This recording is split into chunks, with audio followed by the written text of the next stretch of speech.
Welcome back to the deep dive. We're here to turn complex information into, well, practical knowledge you can use, especially when things get intense. Exactly. And today we're tackling something really stressful, feline poisoning. Specifically, what to do about seizures and those tricky contact poisons. This isn't just theory, right? This is potentially life-saving stuff. Absolutely. The sources we're diving into give you that crucial tech list. Mm. What you need to know and do in that awful moment before you get to the vet. Right. Our goal here is to help you feel confident telling the difference between a seizure caused by a nasty toxin versus, say, a regular epileptic fit. And then, critically, how to handle those contact poisons safely at home straight away. And the stakes are, well, they're huge. Our sources are really clear that when poisons cause these nonstop seizures, you're racing against the clock. That continuous seizing leads to hypoxia, basically, not enough oxygen, and that can cause real permanent brain damage. So knowing when it's a get to the vet now situation is everything. It really is. Non-negotiable, immediate vet care. That's the key phrase.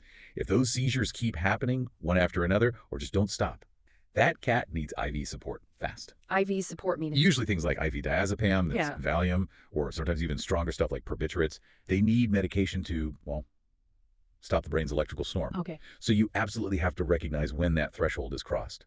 And that brings us straight to the first big point of confusion people run into. Which is telling the difference. Poisoning versus epilepsy. Exactly. How do you know which one you're dealing with? That feels like the absolute first hurdle. The sources mention that certain poisons, things that attack the central nervous system, strychnine was an example, right? A rodent poison. Yeah, nasty stuff. It causes seizures that can look a lot like standard epilepsy. And that's dangerous because you might think, oh, it's just a fit. When really it's an urgent poisoning. You lose precious time. It's an easy mistake to make because, visually, the convulsions can seem similar. But the real telltale signs are about the pattern and what else is going on. Pattern. You mean how often they happen? Yes. Intensity and duration. A typical epileptic seizure in a cat is usually, well, it's over pretty quickly, brief. But a seizure caused by poisoning, that's often continuous, or it stops and then starts again within minutes. It's relentless, like a rapid fire thing. Okay, so continuous or very rapid recurrence is flag number one. But, in a panic, telling recurrent from continuous might be hard. Is there one thing, one really solid sign people can look for? There is. And it's maybe the most important takeaway for this part. It's what happens between the seizures in those little gaps, if there are any. Ah, okay. So not just the fit itself. Right. This is the key differentiator. With a poisoning, even if the convulsions pause for a moment, the cat system is still, deeply affected by the toxin. So they'll still seem sick. Very sick. You'll see specific things. Tremors, like uncontrollable shaking. They'll be really uncoordinated, weak, often signs of bad abdominal pain, and frequently severe diarrhea. Wow. Okay, so it's a whole cluster of symptoms. Seizures plus being obviously unwell in between. That's the package. Yeah. If you see those tremors, the weakness, the gut issues happening between the fits, you're almost certainly looking at a poisoning emergency. Vet now. Got it. And how does that compare to a standard epileptic seizure? What does the between look like there? It's usually quite different and actually kind of reassuring by comparison. Okay. Most epileptic fits, as I said, are short, maybe less than 2 minutes. And afterwards, there's what vets call a post-ictal phase. Post-ictal. Yeah, it just means after the seizure. The cat might seem dazed, maybe a bit confused, might wander around aimlessly for a short while, but then they basically return to normal. No tremors, no diarrhea. Generally, no. They're not showing those signs of systemic illness, the abdominal pain, the severe shaking. The difference is pretty stark once you know what to look for. And knowing that helps you react appropriately, avoids panic if it is just epilepsy, and gets the poison cat help immediately. Okay, that distinction is crystal clear now. Continuous seizures plus those other symptoms mean vet, ASAP. But while you're getting ready, or maybe on the way, that moment during the seizure is terrifying. And there are myths about what to do, right? Dangerous ones. Oh, definitely. We absolutely have to address the biggest, most dangerous myth first. It's this instinct people have about the cat's mouth. You mean trying to hold the tongue? Exactly. Let's be completely clear. Cats cannot swallow their tongues. It's physically impossible. The tongue is anchored. So please, do not try to grab, hold, or pull the tongue out during a seizure. Why is that warning so strong? I mean, apart from it being pointless. Because you are very, very likely to get bitten. Seriously bitten. A seizing cat's jaw muscles clamp down with incredible force involuntarily. Ouch. Oh. And even if you somehow avoided a bite, sticking your fingers in their mouth isn't helping the cat. You're just adding more stimulation, more stress. It can even make the seizure last longer. Right. You have got to resist that urge. So hands off the mouth. What should we do then? Is there anything safe we can do while it's happening? Yes. The main goal is just safety and trying to reduce external stimuli. Keep them from hurting themselves. How? A cat thrashing around can hit furniture, walls. So the simplest, most effective thing is to gently wrap the cat in a thick towel or maybe a blanket. Okay. It provides padding, limits how much they can flail and hit things. And sometimes, that gentle pressure can be a little bit calming. It's about protection, not intervention. And get moving to the vet. That's really practical, safe advice. Okay, let's switch gears now. We've talked about ingested poisons causing seizures. What about things they get on them? Contact poisons, Right. like walking through spilled antifreeze in the garage or brushing against some cleaning product, that kind of thing. Yeah, and this is where something external very quickly turns into an internal problem. A lot of people might think, oh, it's just on the fur, it's not irritating the skin, maybe it's fine. But it's not fine. Definitely not. Because what do cats do?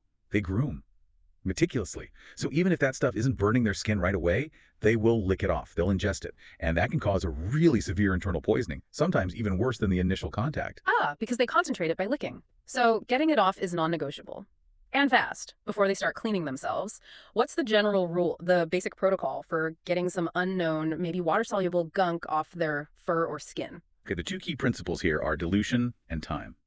Loads of water for a long time. How much water? How long? First, you need to flush the affected area, or maybe the whole cat if it's widespread, with large amounts of lukewarm water. Not cold, lukewarm. And keep flushing for a full 30 minutes. Wait, 30 minutes continuously? That sounds challenging, especially with a stressed cat. Why so long? Can't you just rinse them off quickly? I know it sounds like a long time, and it is hard work, but 5 minutes just isn't enough to really dilute or wash away complex chemicals, especially if they've started to soak into the coat or the skin oils. Okay. You need that sustained flushing, that 30 minutes, to really minimize absorption through the skin and, crucially, reduce the amount they might ingest later if they groom any missed spots. It's tough, but it buys critical time. Right, makes sense. Dilution takes time. So after the 30-minute marathon flush, what's next? Next comes a proper bath. And importantly, you should wear gloves for this whole process. Protect yourself, too. Good point. What kind of bath? Give the cat a thorough wash using a mild soap. Basic dish soap, like Dawn, is often recommended because it's good at cutting through residues, but gentle enough. And again, keep the water lukewarm. Why lukewarm specifically? Cold water can shock their system, especially if they're already stressed or starting to feel the poison's effects. You could easily cause hypothermia. Lukewarm is safest. Okay, so flush long, bath gently with mild soap, keep it lukewarm. That covers general stuff. But you mentioned tricky poisons. Our sources highlight a big one. Petroleum products. Things like gasoline, motor oil, grease. Water and soap don't work well there, do they? Not really, no. It's the classic oil and water don't mix problem. If you just use soap and water on, say, a gasoline stain, you'd probably just smear it around, maybe even spread it further into the coat. So what do you do? You have to use a different principle. It's like dissolves, basically you need to use a safe kind of oil to dissolve the toxic petroleum oil. Fighting oil with oil? That sounds counterintuitive. What kind of safe oil are we talking about? The sources recommend soaking the gasoline or oil stains really well with mineral oil. Or, if you don't have that, something most people have in the kitchen. Regular vegetable oil. Plain cooking oil. Vegetable oil? Yep. You work that safe oil right into the stain, deep into the fur. Let it sit for a few minutes to really dissolve the petroleum product. Think of it like using mayonnaise to get tar off something. You're using a safe fat to break down and lift the toxic one. Okay, that's a great analogy. Now, I have to jump in here because the sources were really emphatic about what not to use. People might think degreaser, right? Absolutely critical point. Yeah. Do not reach for things like paint thinner or turpentine or acetone or strong solvents. Why not? They cut grease. Because they are highly toxic themselves. And they're often volatile, meaning the fumes are dangerous too.